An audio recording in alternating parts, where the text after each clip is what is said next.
তো ইন্ট্রো ছাড়া এই মুহূর্তে সবচেয়ে বড় খবর সেটা হচ্ছে 2016 সালে প্রাথমিক নিয়োগ প্রক্রিয়ার যে প্যানেল, অর্থাৎ 42,949-এর যে প্যানেল, সেই পূর্ণাঙ্গ প্যানেল রিপ্যানেল করার নির্দেশ দিলেন জাস্টিস অমৃতা সিনহা ম্যাডাম।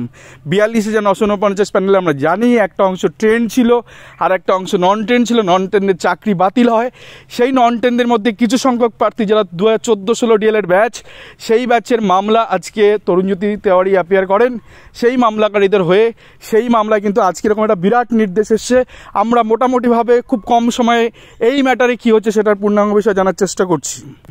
তো 14-16 ব্যাচ দুরকমভাবে ট্রিট হয়েছিল। যারা প্রথমে অনায়াসে প্রথম দিকে চাকরিটা পান 14-16 ব্যাচ, কারণ তাদের ট্রেনিংয়ের যে সার্টিফিকেট, সেই সার্টিফিকেট তারা বা পার্ট টু রেজাল্ট তারা অনেক 26/9/2016 তারিখ অনেক পরে কি প্রায় 11 মাস পরে তাদের পার্ট টু রেজাল্ট ডিক্লেয়ার হয়। তো প্রথম দিকে নন ট্রেন হিসাবে কিছু 14-16 ব্যাচের প্রার্থীরা তারা নন ট্রেন হিসেবে চাকরি পেয়ে যান, কিন্তু পরবর্তীতে প্রাথমিক শিক্ষা পর্ষদ এইরকম একটা নোটিশ 2/11/2017 তারিখে 14-16 ব্যাচের থেকে প্রায় 871 জনকে তারা ট্রেন্ড হিসেবে নিয়োগ দেন। আমরা জানি এই 42,949-এর মধ্যে ট্রেন্ডের অংশ কিন্তু আনটাচ, সেটা কিন্তু তাদের চাকরি যায়নি, তারা সব বেতনে তারা কিন্তু চাকরিতে বহাল। কিন্তু নন ট্রেন্ডের যে অংশ তারা চাকরি থেকে বাতিল হয়ে যান। তরুণজ্যোতি তেওয়ারি ম্যাটার এই নন ট্রেন্ড 2014-16 ব্যাচের প্রার্থীদের নিয়ে তো কোর্ট আজকে ডিরেকশন দিয়ে দিয়েছে যে এই সমস্ত প্রার্থীকে অ্যাজ এ ট্রেন্ড হিসেবে ট্রিট করতে হবে প্রাথমিক শিক্ষা পর্ষদকে, যার জন্য ট্রেন্ড প্যানেলে যেমন পরিবর্তন আসবে তেমনি নন ট্রেন্ড প্যানেলেও কিন্তু পরিবর্তন আসবে। তো বলাই যায় যে 42,949 যে প্যানেল, সেই গোটা প্যানেলে কিন্তু একটা অদল বদল হতে চলেছে এবং একটা রিপ্যানেলে কিন্তু ডিরেকশন কিন্তু অমৃতা ম্যাডাম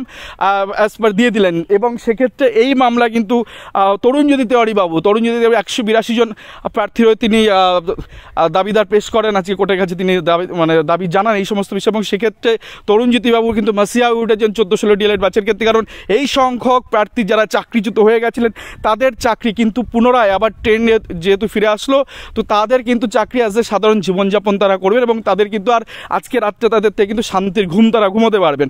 সেইভাবে কিন্তু এই অংশটা এখানে চলে আসলে এতগুলো নন ট্রেন্ড কিন্তু সিট, যে নন ট্রেন্ডের সিট সেই জায়গাটা কিন্তু ফাঁকা হবে, কারণ এই সংখ্যক প্রার্থী অ্যাজ এ ট্রেন্ড হয়ে গেলে সেখানে একটা অদল বদল কিন্তু ঘটতে চলেছে। তো আগামী দিনে যে 23/5/2023-এর যে কাট অফ মার্কস, সেই কাট অফ মার্কসে কিন্তু পরিবর্তন হবে এবং সেটা ট্রেন্ড এবং নন ট্রেন্ড বোথ দু জায়গায় কিন্তু পরিবর্তন হতে চলেছে। ধন্যবাদ।